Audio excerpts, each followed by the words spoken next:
Hi guys, and welcome to another video. And I'm going to cut straight to the chase for this one. I seriously underestimated just how good Micro Four Thirds can be for landscape and travel photography. Last month, Terry here, which happens to be my 1999 VW T4 campervan, took me and the family on a 3-week trip around Europe. Now, as it was a family holiday, I didn't actually carry that much gear, opting mainly to use Micro Four Thirds for the majority of any shots I took. And also I didn't use a tripod for the very same reason, so a lot of shots I took were actually taken handheld. Now I'll be honest, I expected the shots to come out to be nothing more really than snapshots. I didn't really have that much faith in the Micro Four Thirds system. However, I've been pleasantly surprised, and what I'm going to start off this video by doing is showing you 5 of my favourite shots.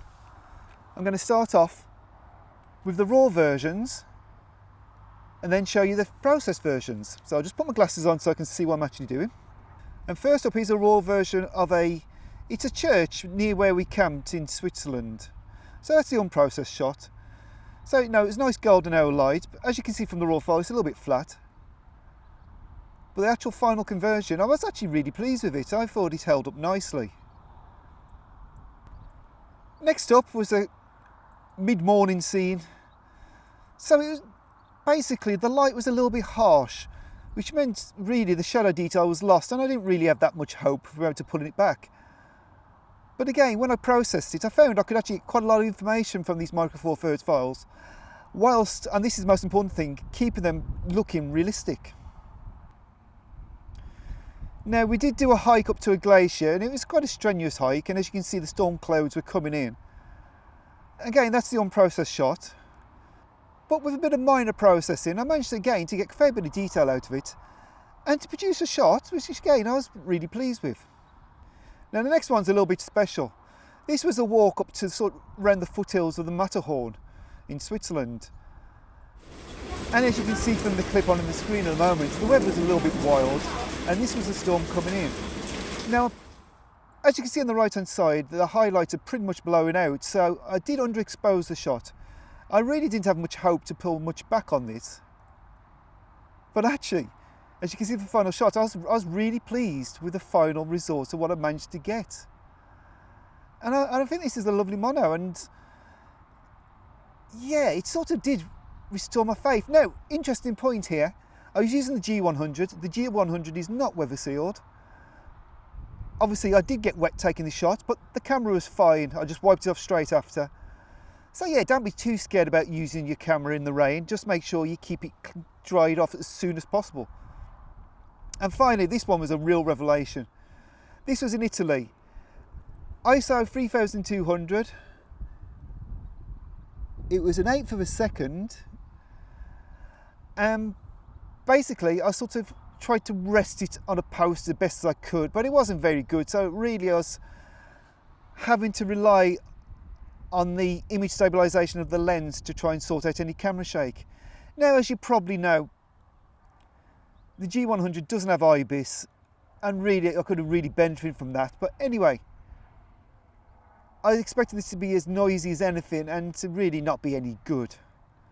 But when I processed it and then ran it through Enhanced in Lightroom, as you can see, the final shot's really nice, and I was really pleased with this shot. And it did make me think that really Micro Four Thirds is far more powerful than people give it credit for. And it is a lovely format, which I have, up until this point, really underestimated. Now, as you can see, I'm parked up at a campsite at the moment. I'm parked up at the Century Stone Circle campsite near Northallerton.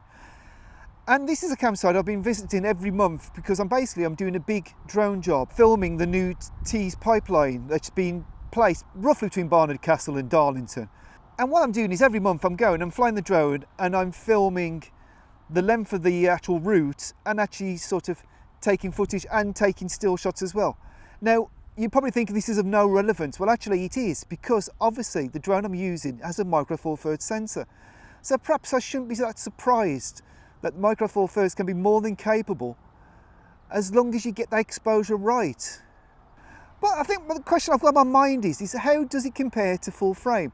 So what I'm going to do, I'm going to have a walk up to the Stone Circle, which is literally 100 metres away or something. And I'm going to take the Panasonic S5 Mark II, and I'm going to take the little Panasonic G100, and I'm going to take a couple of comparison shots And let's see how it pans out. Now obviously the light's really nice at the moment, so really it shouldn't be too much of a challenge. But I think a lot of the time, really you want to be shooting in nice light anyway, or else the photos just, you know, light is king, you need good light. So really I think it's a fair test, and it's really more for curiosity than anything else. This is by no means a scientific test, it's really just a look to see how it does compare to a full frame system.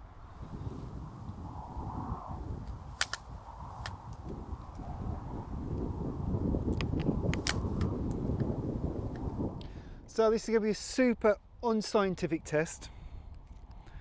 Basically I'm going to shoot at 24mm on the S5 II, and I'm going to shoot at 12mm on the G100, which is currently filming me.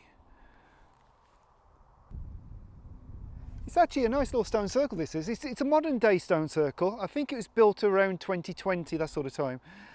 I'm not going to call it a folly because I think it was built for the right reasons, and I think that's quite important to know. But yeah, it's a nice stone circle. Definitely quite photogenic. Unfortunately, this shot's probably not going to show it in its best light.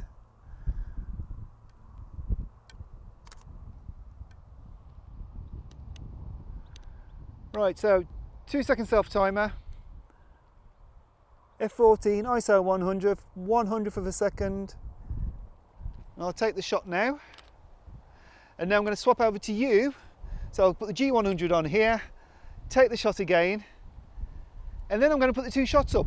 But I'm not going to put them up necessarily in the order I took them. I may do, I may not. But basically I'm going to number them 1 and number 2, funny enough. I'll put the two shots up individually, then I'll put the two shots together, and I'm not going to tell you which shot's which. If you want to have a guess, leave me a comment. So that's the two shots. Was number 1 micro four thirds or full frame? Was number 2 micro four thirds or full frame? You decide. I think the whole point of this comparison is the fact that you probably shouldn't compare the two different formats in these sort of situations, because I suspect there's going to be very little difference. But what I am going to do now, and I guarantee there will be a difference, is I'm going to swap out the G100 for my little infrared G7, which is a camera which I quite frankly adore.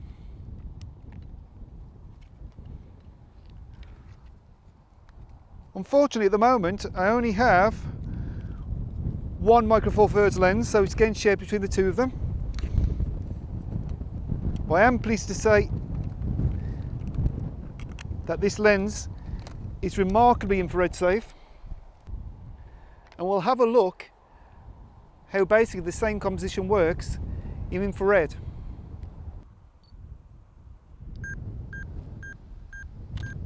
And I'll put that shot up now.